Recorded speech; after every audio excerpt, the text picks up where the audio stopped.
আচ্ছা, তোমরা চাটনি খেতে কে কে ভালোবাসো বলো তো? খাওয়া দাওয়ার শেষ পাতে যদি একটু চাটনি হয় তাহলে কিন্তু খাওয়াটা পুরো জমে যায়, তাই না? আর এখন যেহেতু গ্রীষ্মকাল, কাঁচা আমের সময়, তো কাঁচা আমের চাটনি হলে কিন্তু ব্যাপারটা বেশ ভালো হয়।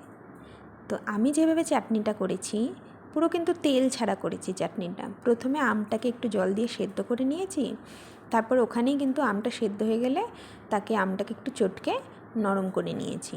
তার মধ্যে দিয়ে দিয়েছি বেশ কিছুটা চিনিটা মিশিয়ে নিয়েছি, আর সাথে কিন্তু আম সেদ্ধ করার সময় দিয়ে দিয়েছিলাম কিছুটা পরিমাণ লবণ। এবার যখন চিনিটা গলে শিরা শিরা হয়ে যাবে, এর মধ্যে আমি দিয়ে দেবো কিছুটা কাজু কিশমিশ। রান্না কিন্তু আমার মোটামুটি কমপ্লিট। চিনিটা একটু গাঢ় হতে হবে, শিরা শিরা দেখো হয়ে এসছে। এবার এটাকে নামিয়ে নিব, নামিয়ে ঠান্ডা করে এর মধ্যে দিয়ে দেবো লেবুর রস। ব্যাস, আমার এটা কমপ্লিট। কার কার এই রান্নাটা ভালো লাগলো তা অবশ্যই কমেন্ট করে জানাবে। ভালো লাগলে লাইক, কমেন্ট, শেয়ার আর ফলো করে পাশে থাকবে। আজকের মতো এখানেই শেষ করছি, আবার দেখা হবে নতুন রেসিপি নিয়ে।